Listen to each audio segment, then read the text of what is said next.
그래서 오늘부터 이제 이사야서 말씀 공부하려고 하는데 이렇게 좀 짧게 될 수 있는 대로 이렇게 해가지고 이제 요한계시록만큼 길게는 안 할 겁니다. 새벽에 좀 힘든 시간이에요.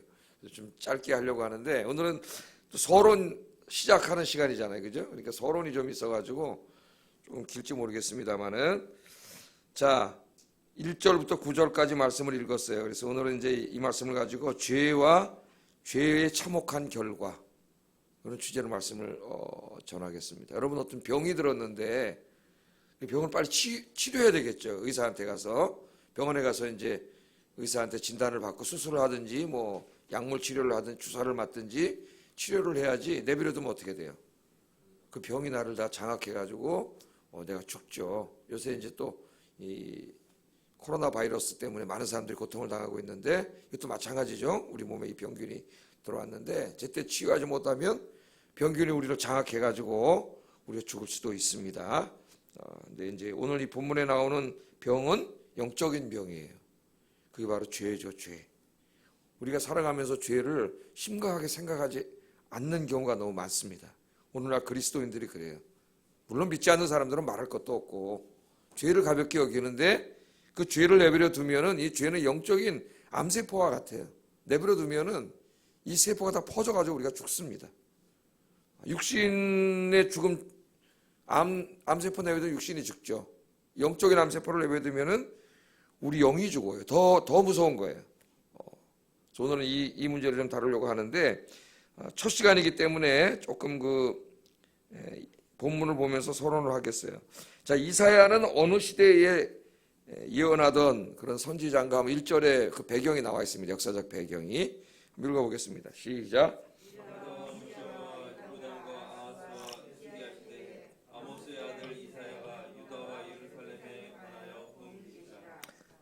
유다 땅에서 활동하던 선지자라는 걸 알 수 있죠.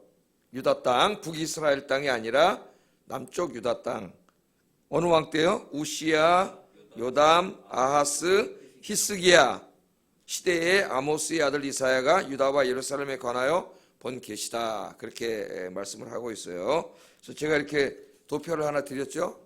예? 그걸 또 가지고 다니시면서 지난번에 열왕기 상하 공부할 때 나눠준 그 왕조표와 비슷합니다. 이제 선지자들이 좀 거기 파란색으로 진하게 선지자들이기 때문에 그때는 왕들이 중심이었고 선지자들이 중심인데 자, 그 왕들이 어디 있어요? 이사야를 찾아보세요 한번. 이사야 저 왼쪽 밑에 내려가 보면은 이사야, 미가 이렇게 나오죠. 예, 그럼 거기 아하스 왕이 나오죠. 어느 왕 때부터 그랬어요? 우시야, 요담, 아하스, 히스기야. 실제로는 이제 므낫세 때까지도 조금 살아 있었습니다. 이사야가 주 활동을 그때 했다는 거예요. 그래서 그때 이제 유다에서 같이 활동하던 선지자가 누가 있어요? 미가가 있죠. 미가. 우리 성경에 미가서가 있죠. 미가가 조금 더 일찍 시작했는데 선지자 활동을 같은 시대라는 걸 알고 성경을 읽는 게 좋습니다. 그리고 이제 오른쪽에 보면은 오른쪽에 조금 그 맨 밑에 보면 아모스, 호세아가 나오죠. 요나는 좀 뭐 제껴놓고 아모스, 호세아, 그죠? 그래서 어느 땅에서 예언하던 선지자들이에요. 북이스라엘, 그죠? 북이스라엘 여로보암 2세 때 활동하던 선지자들입니다. 그래서 요 사람들이 대체로 BC 한 700년대, 그러니까 BC 8세기 선지자라 그래요. 우리가 성경에서 아모스, 호세아, 이사야, 미가. 아모스가 조금 더 호세아하고 앞선 시대, 약간 앞선 시대예요. 미가, 이사야 이렇게 됩니다.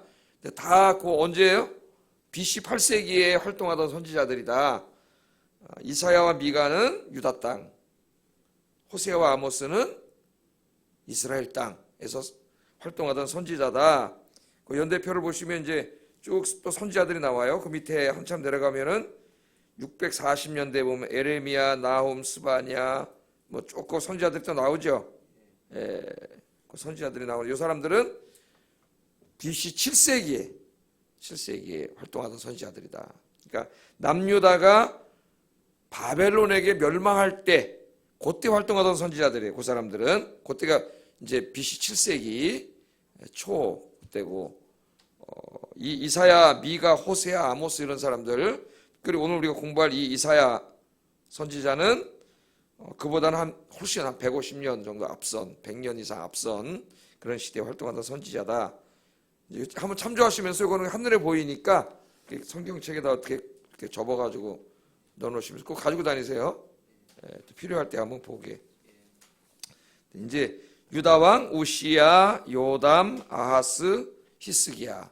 근데 제가 주일날 설교를 하다가 하나 예를 든다고 하면서 유다 왕 여호야김 때 이러고 내가 임마누엘을 얘기했는데, 그 임마누엘 징조를 주신 분이 아하스예요. 내가 그 에레미야서하고 뭘 할까 항상 같이 생각하다가 내가 입에서 툭 예레미야 시대에 여호야김이 나간 것 같아요. 예레미야 시대 사악한 왕이 여호야김이었다면은 이스라엘 시대 사악한 왕이 아하스인데, 근데 주일날 보니까 여호야김이라고 나갔더라고. 그거 녹화됐는데 어떻게 되지? 우리 성도님들은 똑똑해서 우리 목사님 또 그 예레미야하고 헷갈려서 나갔구나 이렇게 생각하시면 되겠어요. 그 아하스 왕 때 이제 그 임마누엘 징조를 보여주신 거죠. 그렇게 하시면 되겠습니다. 자, 이제 간단하기만 하겠어요. 간단하기만. 이사야는 이제 우시야 왕이 죽던 해인 740년 BC, 이제 AD BC 얘기할 때에도 예수님 태어나기 전을 BC라 그러잖아요. 그래서 이제 연도를 말할 때 BC 740년 이렇게 얘기하지 않고 연도를 먼저 읽어야 돼요. 740년 BC. AD를 읽을 때는 AD를 먼저 읽어야 돼요. AD 몇 년. 그렇게 읽습니다. 그래서 이제 뭐 신경 안 쓰고 그냥 BC 740년 그래서 상관은 없지만, 사실은 정확하게 이제 우리가 학문적으로 해놓은 대로 읽으려면은 740년 BC 아니면 그냥 주전 그래야 되겠죠. 주전, 예수님 태어나기 전 740년. 그러니까 예수님 태어나기 벌써 740년 전인데 예수님 임마누엘을 예언했으니까 740년 전에 예언한 거죠. 이사야가 예언한 것은 신명기 다음으로 아마 신약에서 제일 많이 인용되지 않았을까, 이사야에서. 그런 저건 조사해 보지는 않았습니다. 생각이 들어요. 그때 활동을 시작했습니다. 그래서 오늘 성경에는 이제 언제까지 활동한 거, 히스기야 시대까지 활동한 것으로 그렇게 나오는데, 37장 38절에 보면은 아수르 왕 사네립의 죽음을 이사야가 기록하고 있는 것으로 봐서 한 BC 681년까지는 살아 있었던 것 같아요. 그때까지는 활동을 했던 것 같아요. 그럼 대략 한 60년 정도 유다 땅에서 활동을 했던 그런 사람이죠. 엄청나게 사역을 오래 했습니다. 제가 뭐 은퇴할 때까지 해봐야 한 30년 하게 되는데, 이 사람은 60년 선지자 역할을 그렇게 한 사람이에요. 자, 그 정도까지만 하겠습니다. 이 지도 보면서 한번 여러분이 같이 보시면 되고. 자, 그 다음에 우리 성경만이 아니라 이사야에 대해서 쓴 그 외경이 있어요. 이사야 승천기라고, The Assumption of Isaiah 이런 책이 있습니다. 이사야 승천기라고 하는 외경이 있는데, 이때 보면은 이사야가 므낫세의 통치 기간 중에, 아까 므낫세하고 말년까지 했다 그랬잖아요. 성경에는 이제 그까지는 안 나오지만은 므낫세 통치 말년에 순교한 것으로 나와요. 그러니까 그 얘기가 거기서 나온 거예요. 성경에는 없지만 그때 톱으로 쓸려 죽었다고 나옵니다. 톱으로. 근데 이 이야기가 신약 성경에도 나오죠. 어디 나와요? 히브리서 11장 37절에 보면은 구약의 사람들 중에서 하나님을 위해서 일하다 죽은 사람들을 한번 찾아보세요. 히브리서 11장 37절.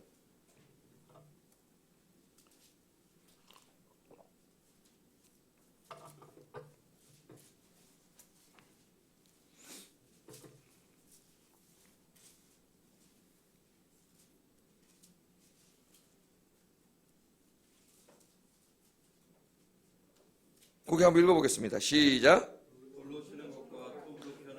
예, 거기 돌로 쳐서 죽은 사람도 있고 톱으로 쓸려 죽은 거죠. 그 다음에는 칼로 죽은 사람도 있고, 그 톱으로 켜서 죽은 사람, 그 사람을 그래서 왜 주석가들이 이사야라고 그러느냐, 이 이사야 승천기라고 하는 책에 이사야가 톱으로 쓸려 죽은 것으로 나오기 때문에, 성경은 아닙니다. 성경은 아니라 이제 그냥 외경이에요, 외경. 우리는 그것을 성경으로 받아들이지 않아요. 하나님 말씀을. 인간이 그냥 쓴 책이에요. 이사야에 대해서. 거기에 보면은 톱으로 쓸려 죽은 것으로 나오는데 그것도 나무 톱으로, 쇠 톱으로 쓰면 빨리 죽는다고. 얼마나 이 사악한 왕인지 하나님의 선지자를 나무 톱으로 쓸어 죽인 것으로, 그렇게 하나님 일을 하다가 순교한 것으로 나옵니다. 그 정도는 여러분 이제 상식적으로 히브리서와 함께해서 아시는 게 좋고, 또 유대인들이 이제 경전으로 쓰고 있는 탈무드에 보면은 이사야 개인사가 조금 나오는데 우시야 왕의 사촌이라 이렇게 나와요. 그러면 왕족이죠, 왕족. 우시야 왕의 사촌이라고 나오고 있고, 이제 결혼을 했습니다. 이사야 선지자가. 에스겔도 결혼해서 에스겔이 한창 활동할 때 어떻게 했어요? 그 부인이 죽었어요. 제가 설교 때 에스겔 강의할 때 나오잖아요, 그죠? 에스겔이 가장 사랑하던 아내였는데 하나님 데려가 버리셨어요. 이제 뭐 그건 나중에 또 에스겔 공부할 기회가 있으면 공부를 하고, 이사야도 결혼을 해서 성경에 보면은 최소한도 2명의 아들을 낳은 것으로 나옵니다. 이제 앞으로 나오겠지만 7장 3절에 보면 또 아들이 하나 낳은 게 나오고, 8장 3절에 마할랄렐 하스바스 그 이야기 있죠. 그 아들 이름을 그렇게 지랄했어요. 그 아들이 나와요. 그래서 최소한도 결혼해서 2명의 아들을 낳은 걸로 하는 사람이 인간으로는 그렇게 살았다. 그 정도만 우리가 공부하고 지나가겠습니다. 상식적으로. 자, 그 다음에 이사야 전체는 굉장히 길어요. 이사야가. 그래서 뭐 세부적으로 다, 오늘 옛날에 이사야 제가 한 10년 전에 수요일 강의할 때는 엄청나게 자세하게 서론을 한 시간 정도 서론을 했는데, 오늘은 뭐 그렇게 하지는 않고 이사야를 크게 나누면은 2부분으로 나누면 됩니다. 여러분 성경책에 이렇게 해놓으세요. 1장부터 39장까지 전반부, 40장부터 66장까지 후반부, 뭐 그 안에 또 상세하게 나눌 수가 있어요. 근데 그건 뭐 지금 해봐야 별 의미 없는 것 같아요. 그냥 하면서 이제 하겠습니다. 그거는. 자, 1장부터 39장까지는 이사야가 자기 시대의 이야기를 다루고 있어요. 자기 시대. 히스기야 왕 때까지 나오잖아요. 그때까지 자기 시대의 이야기를 다루고 있다면 40장부터 66장까지는 자기 시대의 이야기가 아닙니다. 최소한도 자기 시대로부터 150년 이후의 이야기예요. 그런데 놀라웠게도 150년 이후의 이야기, 자기 죽고 150년 이후의 이야기. 그러니까 제가 오늘 설교를 하는데 제가 죽고 150년 이후의 이야기예요. 40장부터 66장까지는. 물론 이제 거기서 예언을 해가지고 저 요한계시록처럼 새하늘과 새 땅까지 나갑니다만 그 시대를 중심으로 얘기를 하고 있는 거예요. 그러니까 그런데 40장부터 보면은 이 자기 시대로부터 150년 이후에, 아직 태어나지도 않았어요. 150년 후에 태어날 바벨론이란 나라도 존재하지도 않았는데 그 나라의 왕의 이름 고레스, 바벨론이란다. 바벨론이 자기 때는 아수르가 지배할 때거든. 그 다음이 바벨론, 그 다음이 바사잖아, 페르시아. 그런데 그 페르시아 왕인 고레스 이름까지 나와요. 굉장히 신기하죠. 지금 아수르가 자기들 괴롭히고 있는데 그 아수르는 좀 있으면 바벨론에게 망할 거예요. 바벨론 알지도 못해, 이스라엘은. 뭐 아라바의 조그만 도시 정도로 이렇게 히스기야 왕 때 보면 이제 나와요. 그 조그만 도시 정도 국가였고, 그 다음에 이제 페르시아가 또 나오잖아요. 페르시아는 이제 거기는 알지도 못하는데 그 페르시아의 왕인 고레스라고 하는 왕인데 그 이름까지 정확하게 고레스로 나와요, 여기에. 그래서 이제 그 이사야서는 우리 이제 대체로 복음주의 학자들은 1장부터 66장까지 전체를 다 이사야가 썼다고 그렇게 믿습니다. 왜냐하면 예수님이 이사야서 40장 이후의 말씀을 인용할 때 이사야의 글이라고 인용을 하기 때문이에요. 그러나 이제 또 다른 사람들은, 좀 자유로운 사람들은, 옛날엔 그랬다는 거예요. 자유로운 사람들은 150년 후에 태어날 그때 존재하지 않았던 페르시아, 몰라, 그것까지는 좋은데 그 나라의 왕이 고레스라고 하는, 어떻게 정확하게 그 이름까지 그렇게 하냐, 그건 너무 억지 아니냐. 그래서 40장부터 66장까지는 이사야가 썼을 리가 없다. 150년 후에 되니까 그거는 또 다른 사람이 썼을 것이다. 그래서 제2 이사야가 뭐 이렇게 뭐 이름 누군지 모르니까 이렇게 붙이기도 하고, 더 자유로운 사람 또 그것도 또 자르고 막 그래요. 거기 볼 것도 없어요. 그런 사람들은. 그래서 이제 복음주의자면은 1장부터 60장까지 다 이사야가 썼다고 생각을 하고, 자유주의자들은 아니다. 40장부터 66장까지는 이사야가 안 썼다. 150년 후의 일인데 이렇게 주장하는 것이 이사야 연구의 대세였어요. 대세. 그런데 최근에 와서는 이제 그렇게 구분할 수가 없어요. 왜냐하면 복음주의 학자들 중에서 상당히 많은 사람들이 이사야 40장부터 66장을 이사야가 썼다고 생각하지 않는 사람들이 있어요. 꼭 이사야가 써야만 하나님 말씀이냐? 이사야는 1장부터 39장까지 썼고 그 이후 150년 이후에 어떤 사람이 또 하나님 계시를 받아서 40장부터 66장까지 썼는데 나중에 누가 이제 그 두 개를 주제가 같기 때문에 하나님의 계시를 받아서 묶었겠죠. 하나 이사야라고 하는 이름으로 묶어놨을 것이다. 그렇게 주장하는 오늘날 복음주의자들도 굉장히 많아요. 그러니까 뭐 우리 성도님들이 거기까지 알 필요는 없지만은 39장까지를 이사야가 썼고 그 뒤를 이사야가 안 썼다고 한다고 꼭 자유주의자거나 뭐 그런 건 아니다. 그러나 복음주의자는 뭐가 틀려요? 자유주의자는 1장부터 39장까지는 이사야가 썼고 40장부터 60장까지 이사야가 안 썼으니까 뒷부분은 하나님 말씀이 아니라고 생각을 하죠. 물론 이사야 앞부분도 그렇지만. 그러나 복음주의자는 어떻게 생각해요? 그렇죠. 39장까지 이사야가 썼고 150년 후에 다른 선지자가 썼다 할지라도 다 뭐라고요? 다 하나님 말씀이다. 그렇게 주장을 하죠. 복음주의. 하나님 말씀이면 됐지. 그게. 그리고 예수님이 그러면 왜 신약에서 40장 이후의 말씀을 인용하시면서 이사야의 글이라 그랬느냐. 그거는 그 당시에 그 두 권의 책을 하나로 묶어서 이사야서라고 했기 때문에 예수님이 그렇게 이사야, 사람들이 다 이렇게 알고 있으니까 이사야라고 했다. 그렇게 주장을 합니다. 그 정도만 상식으로 알고 계세요. 그러나 우리 누가 했든 하여튼 전체가 다 하나님 말씀이고 주제가 다 통일된 하나님의 말씀이에요. 그렇게 여러분이 상식적으로 알고 계시면 되겠습니다. 그 정도만 이게 이제 전체 구조는 얘기를 하겠어요. 그러니까 1장부터 39장까지는 이사야가 자기가 살던 시대 여기 나오잖아요. 우시야, 요담, 아하스, 히스기야 시대의 일들을 다뤘고 40장부터는 갑자기 150년 뒤로 벌쩍 뛰어가지고 바벨론, 그 다음 페르시아 이 시대를 다루고 있다는 거. 그걸 여러분이 알면 됩니다. 그러니까 읽어도 확 달라져요. 벌써 그 내용이나 모든 문체나 이런 것들이 확 달라져요. 그런 걸 여러분 아시면 되겠어요. 자, 그럼 이제 바로 들어가겠습니다. 오늘은 서론이니까 조금 길다 그랬어요. 서론이 있으니까. 자, 오늘 말씀해 보면은 하나님이 굉장히 안타까워하시는 마음이 나와요. 하나님께서. 그런데 그 안타까워하시는 마음이 여러분들이 다 부모님이시니까 자식을 키우는데 그 자식을 키울 때는 낳아서 키울 때는 자식에 대한 부모님의 기대가 있죠. 예? 그래서 내 아이가 공부도 열심히 하고 자기 학원을 잘 하고 그래서 학교도 가고 그다음에 나중에 직장 생활도 하고 결혼도 하고 아이도 낳고 가정을 이룰 뿐만 아니라 신앙생활도 잘하고 또 사회 나가서도 항상 정의롭고 의롭고 그렇게 훌륭한 사람으로 행복하게 살기를 원하잖아요. 그런데 아이들 딱 나서 이제 키우는데 벌써 요새는 초등학교 5학년만 되면 사춘기가 와요. 특히 여학생들은 더 일찍 와요. 진짜 내가 키우다 보니까 우리 누나 한 4, 5학년, 5학년 사춘기가 와. 예? 그 전까지는 맨날 막 할머니 살아계실 때 할아버지 전화하고 고모 전화하고 온 가족의 연결책이었어요, 얘가. 근데 우리 어머니가 살아계실 때는 요새는 은우가 전화를 안 한다. 그게 이제 5학년 때부터 안 하는 거예요. 예? 나한테 아빠 그러더니 한 5학년 때부터는 싹 들어 지방으로 쑥 들어가고 잘 인사도 안 하고 그러더라고. 인사는 이렇게 하고 들어가고 좀 무뚝뚝해지고 내가 웃기는 말 하면 그냥 한번 씩 웃어주고 쑥 가서 뭐랄까 귀엽다 아빠 그런 식으로 쑥 들어가고.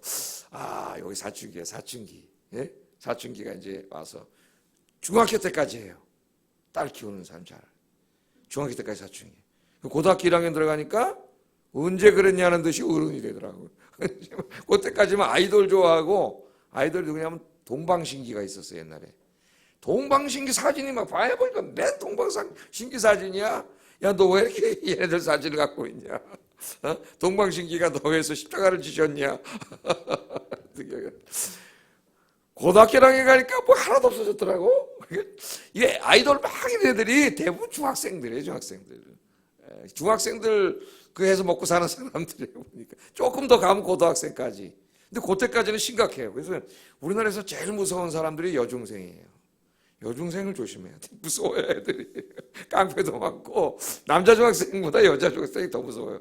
요새는 그렇습니다. 이제 그때 애들이 막 그러면서 이제 비행 청소년들이 되기도 하고 막 또 가출도 하기도 하고 때로는 나쁜 짓도 하고, 또 고등학교 가서도 이걸 끊지 못하고 고등학교를 계속 되는 애들이 있습니다. 그럼 막 고등학교 가서는 좀 심각해지죠. 그 다음부터. 그렇게 되면 부모님 마음이 너무 아프겠죠. 막 속상하기도 하고 막 화도 나고 막 그러지 않겠어요? 근데 오늘 이제 여기 나오는 하나님의 마음이 딱 그 마음입니다. 오늘 읽을 때 그런 걸 우리가 못 느끼셨나요? 한번 2절을 보세요. 하늘이여 들으라, 땅이여 귀를 기울이라, 여호와께서 말씀하시기를. 그러니까 너무 여러분 속이 답답하고 이거 어떻게 하소연할 때도 없고 그러면 여러분 등산 가거나 한강에 가서 막 어떻게 가슴을 치면서 막 하소연하고 그러잖아요. 하나님이 하소연하시는 말씀이에요, 이게. 예? 그러니까 하나님이 이 얼마나 안타까운가 하는 마음이 드는데, 하나님이 오죽하면 하늘에다 땅에다가 하소연하고 있습니다. 하늘이여 들으라, 땅이여 귀를 기울이라. 하나님의 마음이 너무 안타까워서 하늘과 땅에다 호소하시는 그런 것으로 그리고 있어요. 우리 이럴 때 있죠. 가슴 우치가 답답하고 막 생의 문제들이 이렇게 있는데 자식의 문제는 더 그렇죠. 너무 답답하죠. 안타깝고. 자, 누구 때문에 그러냐면은 자식 때문에. 그 이유가 이제 2절 하반절에 보면은 내가 자식을 양육하였거늘 그들이 나를 거역하였도다. 그렇게 말해요. 하나님이 자식 때문에, 자식 문제로 이렇게 힘들어 하시는 거예요. 예? 자식 문제로. 그래서 자식을 키워본 사람은 자기가 하나님 자식이라는 걸 알아야 돼요. 자식이 말썽 피울 때 얼마나 힘듭니까? 하나님 마찬가지야. 내가 하나님 말씀대로 못 살고 정말 주님 기쁘게 하는 사람 못 살 때 하나님 마음이 딱 그렇다는 거예요. 그래서 부모의 심정으로 이 말씀을 읽으면 하나님의 안타까운 마음이 더 이해가 잘 됩니다. 부모의 심정으로 이 말씀을 읽으면 하나님의 안타까운 마음이 잘 이해가 되죠. 이스라엘 백성들은 하나님의 언약 백성, 하나님이 언약 백성으로 삼아주셨어요. 그리고 뭐라 그랬어요? 너희는 내 큰아들이다 그랬어요. 내 장자다. 내 자식이다. 내가 네 아버지가 되어줄게. 그래서 하나님과 우리의 언약 관계를 설명하는 비유 중에 가장 자주 나오는 게 하나님은 아버지시고 우리는 자식이고, 예수님이 와서도 가르쳐줬죠. 그래서 기도할 때 뭐라고 부르라 그랬어요? 하나님을 아버지라고. 하늘에 계신 우리 아빠라고 부르라 그랬잖아요. 하나님 아빠세요. 우리는 하나님의 자식이에요. 그래서 하나님은 정말 우리에게 많은 기대를 가지고 있어요. 이제 이사야서 공부하다 보면 나와요. 5장에. 포도나무 비유로 나옵니다. 5장에 가면은 하나님이 큰 기대를 가지고 계셨어요. 저 애굽에서 포로 생활할 때, 물론 더 위로 올라가면 아브라함을 택해가지고 이제 시작이 됐지만은 그 아브라함 후손들 애굽에 가서 노예 생활할 때부터 하나님 어떻게 하셨어요? 거기서부터 구원해 주시고 광야께 40년 동안 다 지켜주시고 이 얘기가 다 나와요. 하나님 나중에 다 하십니다. 내가 늘 그렇게 했다고. 또 가나안 땅에 그 땅을 선물로 주시고 거기서 집도 짓고 농사도 짓고 먹고 살게 해주셨죠. 이웃의 나라들이 쳐들어오면은 하나님이 다 지켜주셨어요. 하나님 얼마나 사랑하셨는지 몰라요. 그래서 하나님 원하시는 거는 하나님 자식들이 거기서 하나님 잘 예배하고 말씀대로 잘 살아서 열방의 빛이 돼가지고 하나님 모르는 열방 사람들을 다 하나님께로 인도하는 그런 사명을 감당하며 살기를 원했죠. 이것도 이제 나중에 이사야 60장 가면은 나옵니다. 새로운 사명을 줄 때 일어나서 세상을 비추라고 하나님이 말씀하시는 장면으로 나와요. 나중에. 자, 그랬는데 이 하나님의 백성들이 하나님이 이렇게 정성을 들여서 다 해줬는데, 키워주셨는데 불구하고 하나님 배은망덕했죠. 배반하고 가나안 땅에 들어가서 보니까 농사가 잘 되려면은 바알과 아세라를 섬겨야 된다고 그 동네 사람들이 얘기하니까 하나님 제쳐놓고 바알과 아세라 앞에 가서 제사 지내고 또 하나님 말씀대로 살지 않고 자기들 멋대로 살고 탐욕과 욕심에 빠져갖고 돈 벌고 권력을 누리고 이러느라고 하나님 말씀 제쳐놓고 가나안 사람들이 살아가는 방식으로 막 살아갔죠. 그러니까 그 모습을 보면서 하나님의 마음이 지금 너무나 안타까운 거예요. 자식이 막 바깥에 나가서 죄 짓고 범죄해서 감방에 가고 막 이런다 생각을 해보세요. 이 부모의 마음이 얼마나 찢어지겠습니까? 이제 딱 그 마음이에요. 하나님의 마음이. 하늘과 땅에다가 하나님 호소하는 거예요. 그래서 우리가 이 말씀을 우리가 읽으면서 첫째 우리가 깊이 생각해야 될 게 있다는 거예요. 그게 뭐냐면은 내가 하나님 앞에 불순종하고 내 마음대로 고집대로 죄 짓고 살면은 하나님이 이렇게 마음 아파하고 계신다는 거예요. 그러니까 그거는 하나님 굉장히 괴롭게 하는 일이다. 하나님이 이렇게 안타까워하신다. 오늘 이 말씀을 깨닫고 하나님 앞에 부끄러운 우리의 삶을 다 회개하고 하나님께로 돌아가는 이 아침이 되기를 주의 이름으로 축복합니다. 자, 하나님께서 이렇게 말씀을 거역하는 백성들을 사랑하시기 때문에 그냥 두시진 않아요. 근데 이 하나님 사랑을 받으면서도 하나님의 사랑을 거역하고 지 멋대로 살아가는 사람들을 하나님께서 소와 나귀에다가 비유를 했습니다. 3절 읽어보겠습니다. 시작.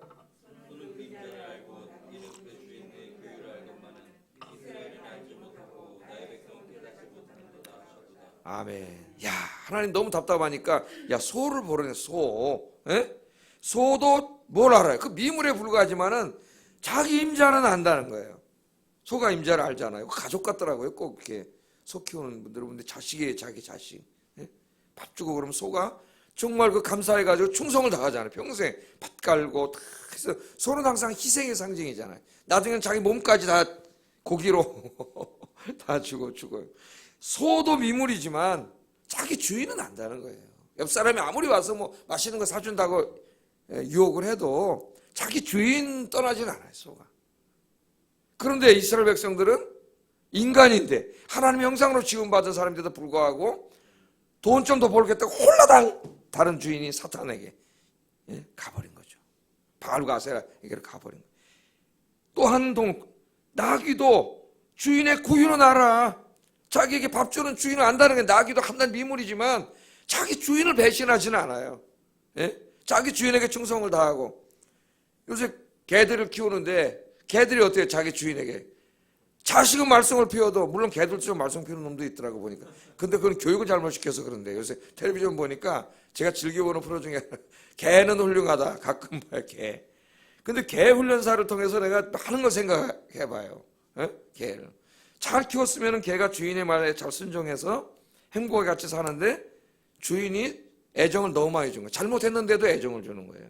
그러니까 개가 뭐라고 학습돼요. 아, 이 잘못하는 게 좋은 건지 알고 어떻게 주인도 물어, 이놈이. 예? 완전 잘못된 거예요. 이게 다 교육이라고 하는 것과 연관이 되더라고. 그 강효국인가 하는 사람이 갔는데 깜짝 놀라요. 개 하는 거 봐서는. 그러나 대부분의 개는 충성을 다하죠. 그런 개들이 많죠. 주인을 위해서 정말. 자기 주인한테 누가 와서 뭐 이렇게 막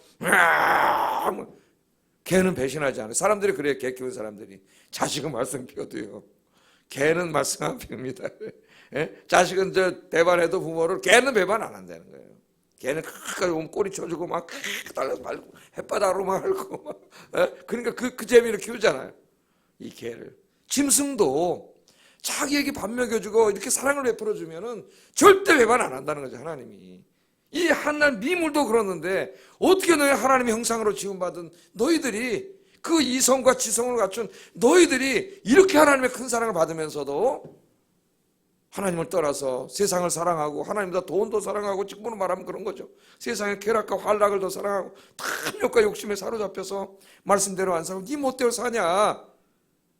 하나님이 그 안타까운 말씀을 하신 거예요. 좀 빠르게 가겠습니다. 자, 그래서 하나님이 이렇게 죄를 짓고 있는데 내버려 두지 않습니다. 그런 부모가 아니죠. 여러분 부모가 나가서 비행을 행하고 죄를 짓고 막 그런 부모님 어떻게 돼요? 매를 들어요. 왜? 그대로 내버려두면 어떻게 되겠어요, 걔가. 때려서라도 돌아오게 해야지. 그래서 부모님이 매를 듭니다. 물론 매를 들 때면 화가 나서 때리면 안 되겠죠. 그러면 큰일 납니다. 이렇게 내가 매를 들 때도 회초리를 들고 하든지 손바닥을 때리든지 아이들 할 때 잘못하는 것을 이야기해 주죠. 훌륭한 부모는 네가 이렇게 그렇게 해서 잘못했기 때문에 손바닥 3대는 맞아야 된다. 이렇게 해야지. 화가 나면 막 그냥 막 랩토라이트 하려고 하면 안 되겠죠. 그럼 아이가 상처를 받아, 마음에. 그래서 이제 그렇게 해서 우리 하나님 딱 그렇게 하고 계세요. 지금 자녀 교육에 그대로 사용하시면 돼요. 죄를 가르쳐 주세요. 4절 읽어보겠습니다. 시작.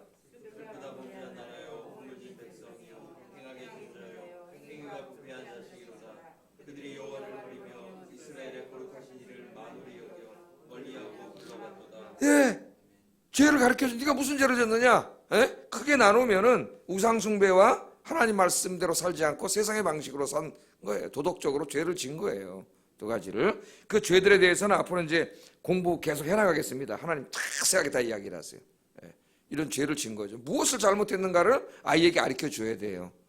그래서 거기에 대해서 네가 이렇게 잘못했기 때문에 오늘은 종아리를 한 대 맞는다거나 손바닥을 한 대 맞는다거나 그렇게 해야죠. 그래 아이가 내가 이거 잘못했구나. 잘못을 잘못이라고 가르쳐 주지 않으면 아이가 바르게 자라지 않습니다. 이게 이제 미숙한 부모는 어때요? 애가 뭐 자꾸 사달라고 땡깡 부리면은 어떻습니까? 안 사주면 안 돼. 그럼 어떻게 애가 알았어. 그럼 이제 그 애는 버리는 거예요. 걔는 어떻게 돼? 뭐가 학습돼요? 아, 땡깡 부리면 사주는구나. 이렇게 학습이 돼요. 그게 계속 땡깡 부립니다. 와서. 그럼 어때요? 막 이런 데 와서 막 자빠지고 울고 그런 애기들은 딱 보이죠. 제가 보면. 아, 제 부모가 미숙한 부모예요. 잘못 키운 거예요, 아이를. 건강한 거절을 가르쳐 줘야 되는데 그걸 가르쳐 주지 못한 거예요. 땡깡 부릴 때 준 거예요. 걔에다가 똑같아. 잘못했는데 아이고 착하다. 맨 처음에 애기 때 이렇게 사사사사 이렇게 입으로 이제 무는 건 아니 그러는데 그때 아이고 이쁘다 그래 또 주니까 크면서 학습이 돼가지고 무는 거야. 걔가 그때 딱 안 돼. 혼을 내야 되는데 안 되는 거 안 된다고 얘기를 해야 돼요.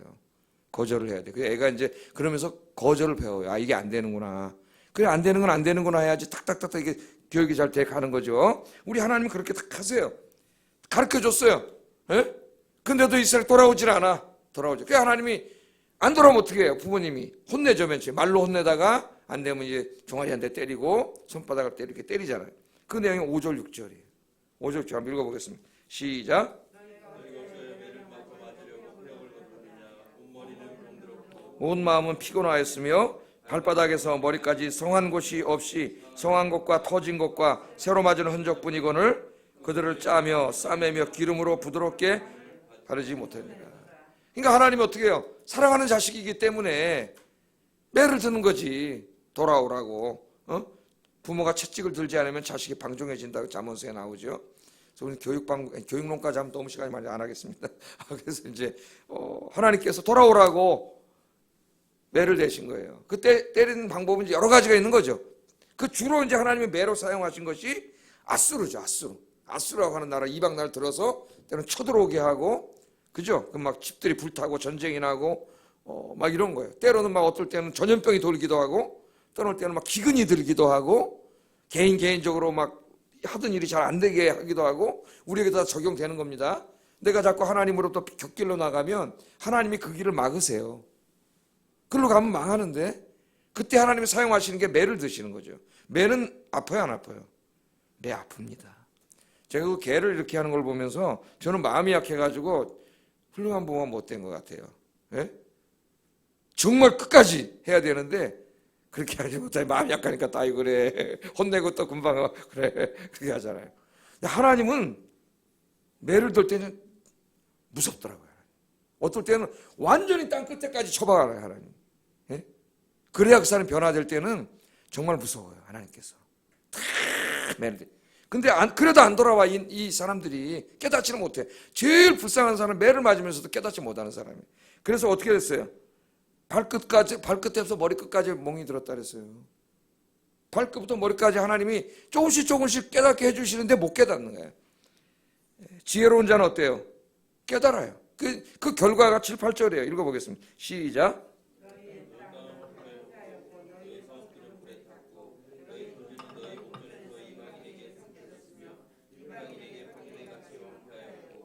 땅 시온은 포도원 망대같이 참외밭의 원두막같이 에어싸인 성읍같이 겨우 남았도다. 아수르를 통해서 하나님 공격하고 전쟁이 일어나게 하고, 전쟁이 일어나면 얼마나 힘들겠습니까, 여러분? 그 사람들이 삶이 막 죽고 그죠?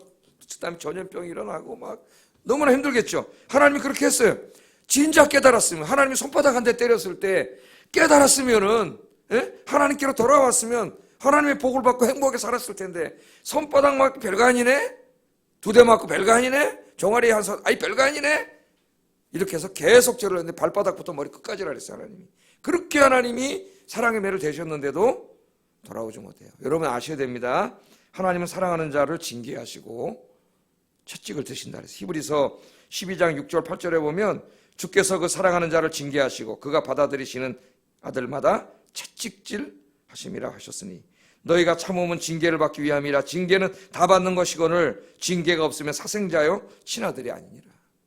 사생자가 아니고 하나님 사랑하는 자식이면 하나님 매를 듭니다. 매를 들어요.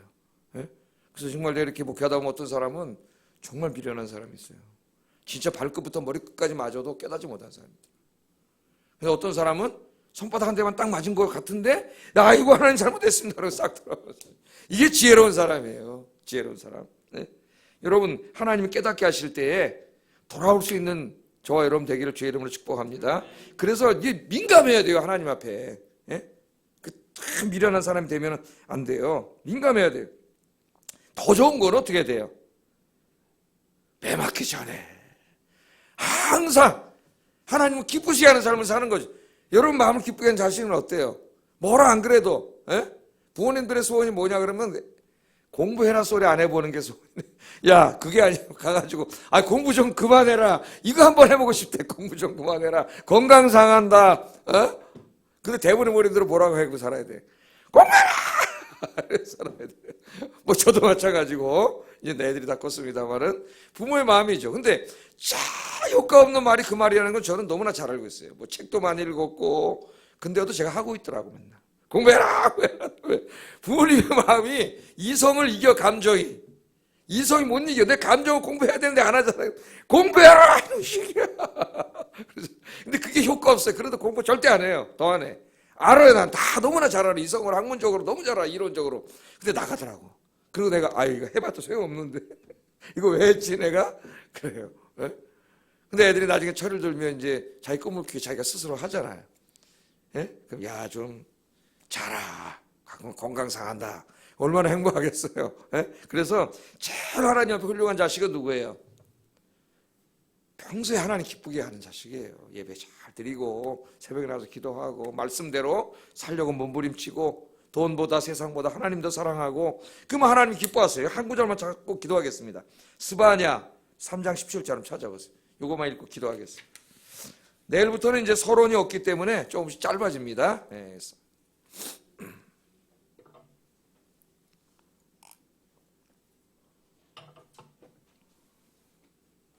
새벽에서 이제 지루하지 않게 하려고 최대한 이렇게 좀 쉽게 이제 이렇게 재밌게 좀 한번 해보려고 그래요. 원래는 재미없어요. 제 설교가 원래 웃기지도 않고 그래가지고. 근데 이제 그래도 조금 이렇게 해보려고 합니다. 자, 찾으셨어요? 예, 한번 읽어보겠습니다. 시작. 너희 하나님 여호와가 너희 가운데 계시니 그는 구원을 베푸실 전능자이시라. 그가 너로 말미암아 기쁨을 이기지 못하시며 너를 잠잠히 사랑하시며 너로 말미암아 즐거이 부르며 기뻐하시리라. 아멘. 우리 금요일날 찬송으로도 부르지 않습니까? 이 말씀을 하나님이 여러분을 보시고 기쁨을 이기지 못하시며 너를 잠잠히 사랑하시며 너로 말미암아 즐거이 부르며 기뻐하시리라. 오늘 하루 여러분들 하나님을 기쁘시게 하는 하루가 되시기를 주의 이름으로 축복합니다. 기도하겠습니다. 말씀을 생각하면서 기도하겠습니다.